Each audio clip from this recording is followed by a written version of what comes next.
कभी आपने सोचा है कि दुनिया में सबसे बड़ी गलती क्या होती है? हम अपनी कीमत दूसरों से पूछते हैं। दूसरे हमें क्या समझते हैं उसी हिसाब से हम खुद को तोलते हैं। अगर कोई इज्जत दे तो हम खुश, अगर कोई इग्नोर कर दे तो अंदर ही अंदर टूट जाते हैं। लेकिन क्या ये सही है? चलिए एक कहानी सुनाती हूँ। ये कहानी है एक लड़के की। उसके पिताजी बहुत साधारण थे मगर सोच बहुत ऊंची थी। एक दिन पिताजी ने अपने बेटे को एक पुरानी घड़ी दी। वो घड़ी बहुत पुरानी थी, देखने में तो मामूली लगती थी, धूल जमी हुई थी। पिता ने कहा, बेटा इस घड़ी को बाजार में लेकर जाओ और पूछो कि इसकी कीमत क्या है, लेकिन घड़ी बेचना मत, बस पूछ कर आना। लड़का घड़ी लेकर गया। वो सबसे पहले शहर की एक पुरानी दुकान में पहुंचा। दुकानदार ने घड़ी को घुमा फिरा कर देखा। थोड़ी देर बाद मुस्कुराकर कहा, अरे भैया ये तो पुरानी पड़ गई है, ज़्यादा से ज़्यादा 500 रुपये दे सकता हूँ, वो भी इस पीतल की बॉडी के लिए। लड़का उदास मन से घर लौटा।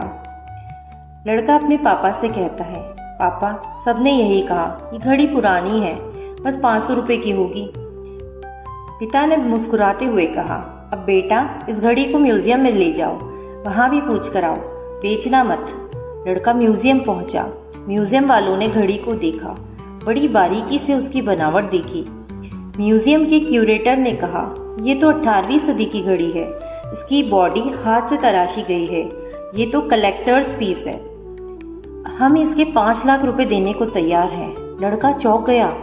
वही घड़ी जो बाजार में 500 रुपए की थी, यहाँ 5 लाख की हो गई। वो भागता हुआ घर आया, अपने पिता से कहा, पापा वही घड़ी जिसे बाजार में कोई पूछ नहीं रहा था, म्यूजियम में उसकी कीमत 5 लाख रुपए है। पिता ने बेटे का कंधा थपथपाया और कहा, बिल्कुल बेटे, जब तुम अपनी कीमत गलत जगह पर पूछते हो तो लोग तुम्हें सस्ता समझते हैं, लेकिन जब सही जगह जाते हो तो तुम्हारी असली कद्र होती है। जिंदगी में भी यही होता है, तुम बार बार उन लोगों के पास जाते हो जो तुम्हें नीचा दिखाते हैं। तुम उनसे अपनी काबिलियत का सर्टिफिकेट मांगते हो जो खुद अधूरे हैं। कभी सोचो कि आप भी अपनी वैल्यू गलत लोगों से पूछ रहे हो? अगर दुनिया कहे तुम कुछ नहीं कर सकते तो क्या तुम खुद को बेकार मान लोगे? अगर किसी ने तुम्हें नज़रअंदाज कर दिया तो क्या तुम्हारा वजूद खत्म हो जाएगा? नहीं दोस्तों, तुम्हारी असली कीमत तब पता चलेगी जब तुम खुद को समझोगे, खुद से कहोगे, मैं अनमोल हूँ, मेरे जैसा कोई नहीं। याद रखना, हीरा अगर सब्जी मंडी में बिकेगा तो शायद 10 रुपए किलो भी न मिले, लेकिन जब वही हीरा जौहरी के पास जाएगा तो करोड़ों का बिकेगा। इसलिए अपनी जगह चुनो, अपनी वैल्यू समझो, खुद को सस्ता मत बेचो। अपनी कीमत कभी उन लोगों से मत पूछो जिन्हें खुद अपनी कद्र नहीं। अपनी काबिलियत खुद जानो।